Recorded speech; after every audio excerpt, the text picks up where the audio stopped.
Hello दोस्तों। तो नमस्कार, आप सभी का स्वागत है आईएफएस के यूट्यूब चैनल पे। तो चलिए दोस्तों, आज हम बात करने वाले हैं 120 प्लस मार्क्स जो कि 9 यूनिट से कैसे मिल सकता है।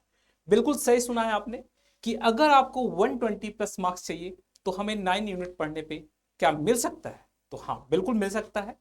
तो ये 9 यूनिट्स जो है कौन कौन से हैं, कौन कौन से टॉपिक हैं जिन्हें हम फोकस करें, हमारा ये 120 प्लस मार्क्स आसानी से CSIR में मिल जाए। तो चलिए आज हम इसी सेशन में इस मुद्दे पे बात करेंगे। तो चलिए दोस्त, सबसे पहले हम बात करते हैं यहाँ पे 120 प्लस मार्क्स कैसे गेन करना है। तो सबसे पहले यहाँ पे हम ये चीज देखेंगे कि अगर हमारे पास 3 पार्ट है एग्जाम में, देखते हैं part A, part B, part C, 3 section में हमारे पास देखने को मिल रहे हैं। इसमें से अगर हम देखें तो हमारे पास पार्ट ए में 20 क्वेश्चन है, पार्ट बी में 40 है, पार्ट सी में 60 क्वेश्चन है।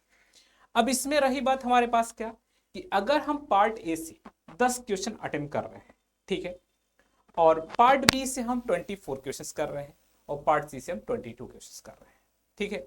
अब इसमें मान लीजिए हमारे पास करेक्ट कितने हुए, पार्ट ए में हमारे पास 8 क्वेश्चन सही हो गए और 2 क्वेश्चन हमारे गलत हो गए।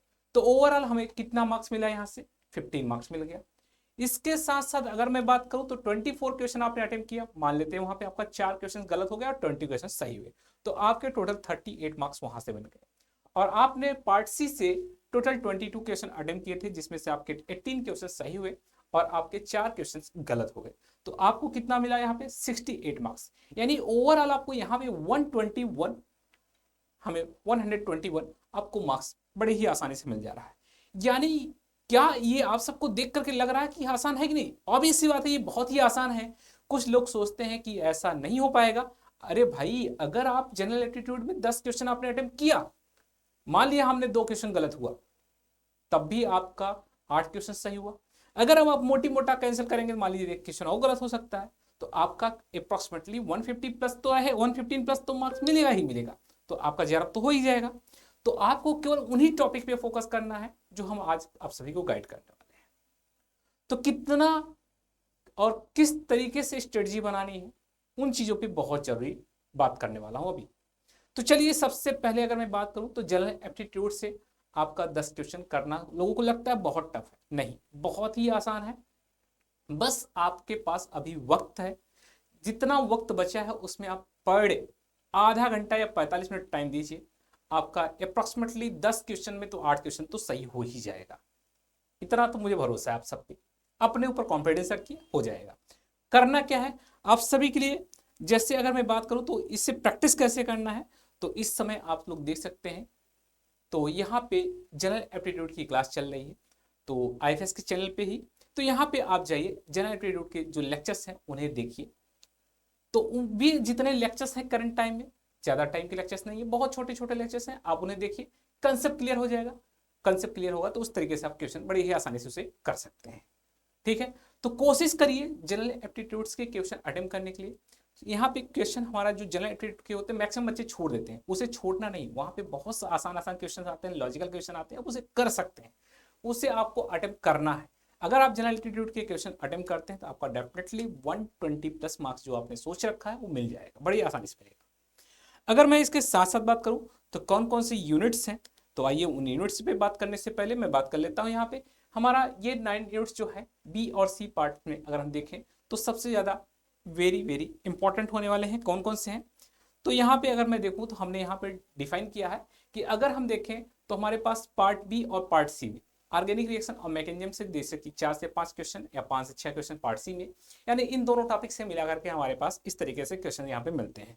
सिमिलरली आप देख सकते हैं यहाँ पे भी वही सेम कहानी, यहाँ पे हमारे पास स्पेक्ट्रोस्कोपिक से 4 से 5 क्वेश्चन पार्ट बी में आता है, 4 से 6 क्वेश्चन हमारे पास पार्ट सी में आ जाता है। एनएमआर, आईआर, यूवी, मास, इन सब से मिला करके आपके पास अच्छा खासा नंबर ऑफ क्वेश्चन यहाँ पे देखने को मिल जाता है। इसी तरीके से ऑर्गेनोमेटालिक है प्लस कोऑर्डिनेशन केमिस्ट्री है, यहाँ से 3 से 4 क्वेश्चन आपके पार्ट बी में और 6 से 8 क्वेश्चन पार्ट सी में। तो ये जो है इंपॉर्टेंट है, अगर आप लोगों ने इन टॉपिक को अच्छे से कवर कर लिया तो आपके अच्छे खासे मार्क्स बन जाएंगे। उसी तरीके से केमिकल बॉन्डिंग से 3 से 4 क्वेश्चन, और इनऑर्गेनिक स्ट्रक्चर यानी कहने का मतलब है मेन ग्रुप केमिस्ट्री की बात कर रहे हैं, तो 4 से 6 यहाँ पे पार्ट सी में मिल जाएंगे क्वेश्चन।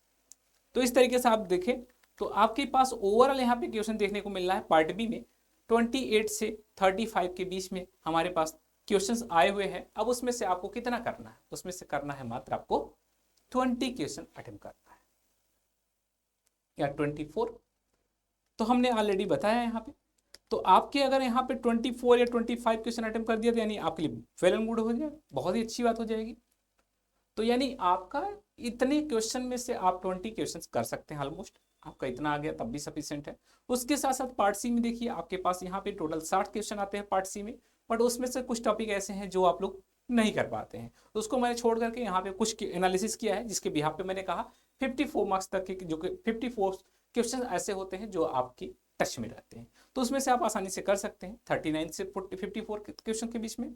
यानी आपके पास एक अच्छा खासा यहाँ पे स्कोर करने का ऑप्शन है, यानी इन टॉपिक से क्वेश्चंस बनेंगे, ऑब्वियस सी बात है।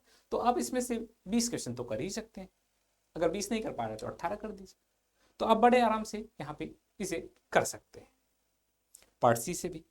तो चलिए इस तरीके से आप स्ट्रेटजी बनाइए और इसी तरीके से स्टडी करने के बारे में सोचिए। इसके साथ साथ अगर मैं बात करूं, डायरेक्शनल स्टडीज बहुत जरूरी है, किसी एक पर्टिकुलर डायरेक्शन में अपना माइंड और अपना टारगेट जो है सेट करके रखिए, उसी तरीके से प्रिपरेशन करिए।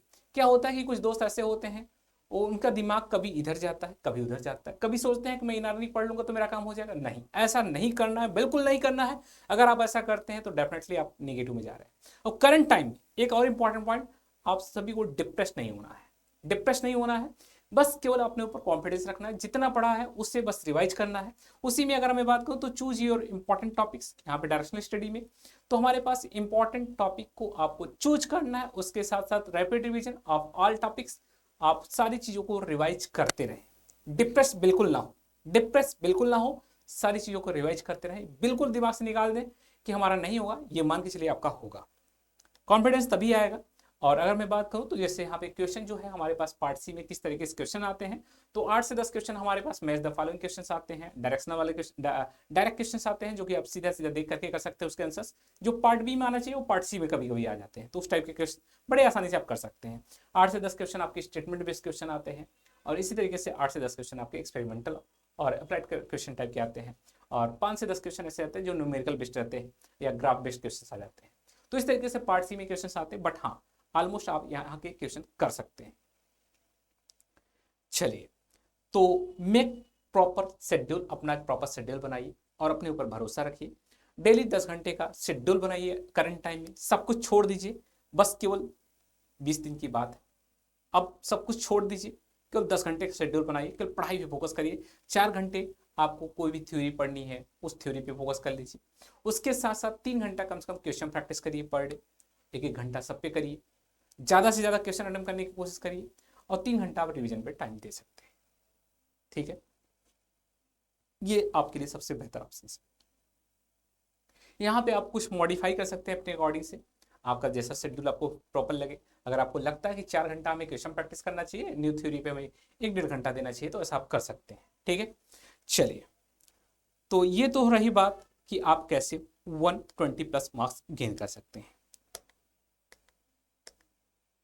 इसके साथ साथ अगर आपके कुछ जूनियर्स हैं जो चाहते हैं करंट टाइम में CSIR बैच ज्वाइन करना चाहते हैं, तो उनके लिए IFS का न्यू बैच लॉन्च हो चुका है, सुपर इमोशन 7.0 बैच, तो फटाफट रिकमेंड कर दीजिए, सभी को सजेस्ट कर दीजिए कि जाके बैच ज्वाइन कर लें। बैच हमारा स्टार्ट हो रहा है 1 दिसंबर से, यानी वो दिन आज का ही है, तो so sorry from my side, आज नहीं, आज तो 2 तारीख हो गई है, तो यानी 1 तारीख से ये बैच स्टार्ट हो चुका है, उन्हें बता दीजिए कि बैच जाके ज्वाइन कर लें बिना डिले किए, अदरवाइज ज़्यादा डिले करेंगे तो उनके लिए नुकसानदायक हो सकता है।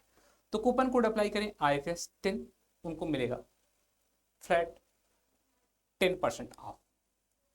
चलिए, इसके साथ साथ अगर मैं बात करूं तो यहाँ पे अगर आप लोगों ने IFS का ऐप डाउनलोड नहीं किया है तो आप लोग डाउनलोड कर लीजिए, वहाँ पे आप सभी को free prime classes, previous year question paper, practice question paper, paper analysis, exam syllabus, ये सारी चीज़ें हमारे IFS के ऐप पे फ्री ऑफ कास्ट दी गई हैं, जिसमें जाकर के आप क्वेश्चन भी अटेम्प्ट कर सकते हैं और प्रीवियस ईयर क्वेश्चन पेपर भी देख सकते हैं, वो भी टेस्ट फॉर्मेट में ही अवेलेबल है। ये सारी चीज़ें ऐप पे फ्री ऑफ कास्ट अवेलेबल है, तो आप लोग जाइए, जरूर विजिट करिए। चलिए दोस्तों, ऐसे ही इंपॉर्टेंट मैसेज के साथ आप सभी के साथ, इंफॉर्मेशन के साथ या कह सकते हैं हम आप सभी के साथ जुड़ते रहेंगे। आज के लिए बस इतना ही। Thank you and happy learning, bye bye and take care.